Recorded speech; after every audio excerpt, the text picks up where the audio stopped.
Welcome to the Ghost Story channel. Today I will bring you an extremely thrilling and mysterious ghost story that has no answer. Before listening to the story, close the door, turn off the lights and slowly listen to the story. The story is called Ghost on the Highway. The full moon night on the way home.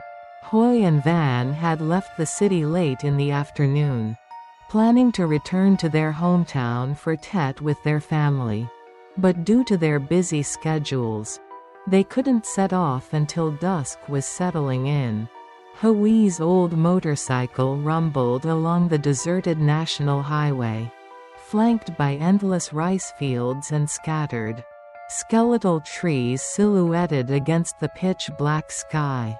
It was the night of the 29th of Tet, and the air was bone-chillingly cold.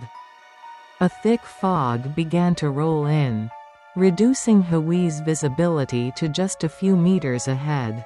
"I'm freezing, Hoy," Van whimpered, pressing herself tightly against his back, her voice trembling. "Why is this road so empty? Usually, there are still cars around at this hour." Hoy forced a laugh, trying to stay calm. "Everyone's probably already back home for Tet. This is a shortcut, hardly anyone takes it. Just hang on a little longer, we're almost there." But deep down, Hoy felt a growing unease. The clock on the bike read 11 p.m., and the full moon glowed brightly overhead, casting eerie shadows that danced across the road with every gust of wind. The sound of the motorcycle was the only noise piercing the oppressive silence, until Van let out a small scream. "Hoy, stop, I see something." Startled, Hoy slowed down and glanced over his shoulder in the direction Van was pointing. Under the moonlight, about 10 meters away, a figure stood motionless by the roadside.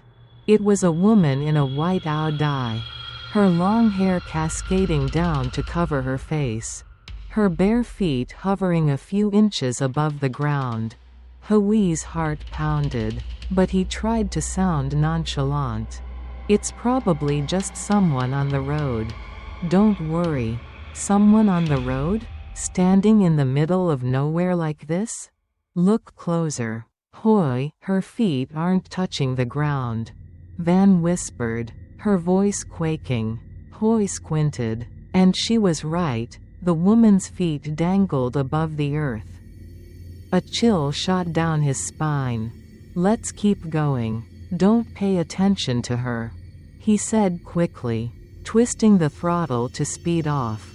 But at that moment, the motorcycle sputtered and stalled, its engine dying without explanation. "Hoy, what's wrong? Is it broken?" Van asked, panic rising as she clung to his shoulders. Hoy tried to restart it, but the engine wouldn't turn over. He glanced back at the woman, and his blood ran cold. She was closer now, just a few steps away. The wind blew, lifting her hair to reveal a deathly pale face, hollow black eyes, and a twisted smile stretching unnaturally wide. "Where are you going?"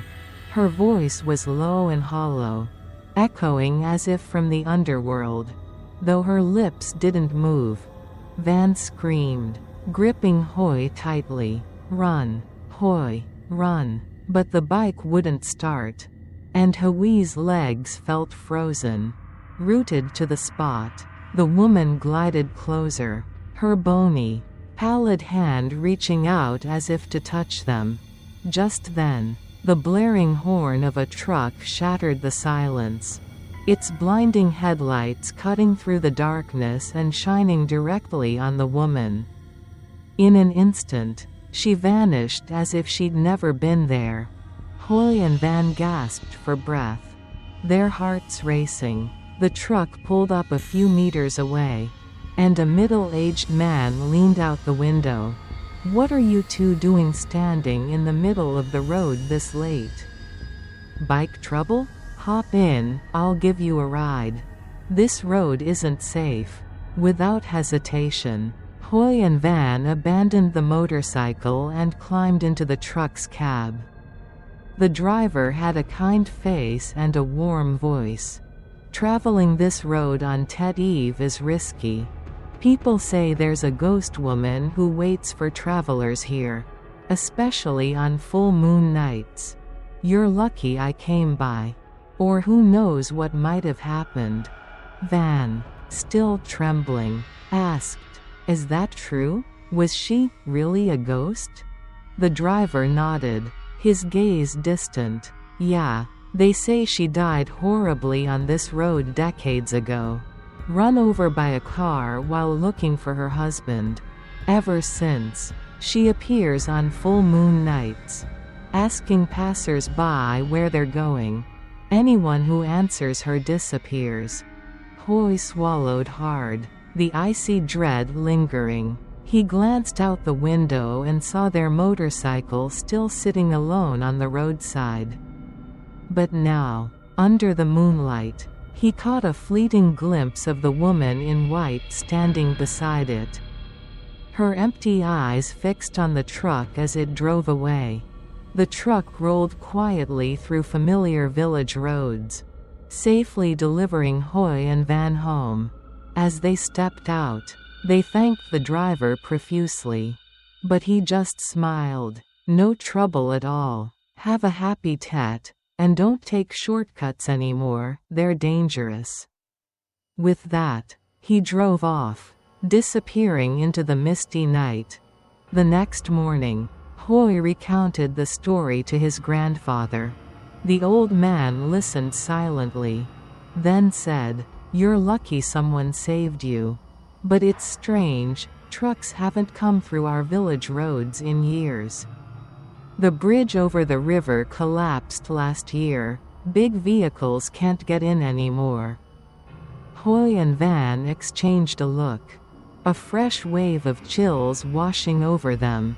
They didn't dare ask more, only grateful that, whether by ghost or miracle, they'd escaped death's grasp and made it home safely that night.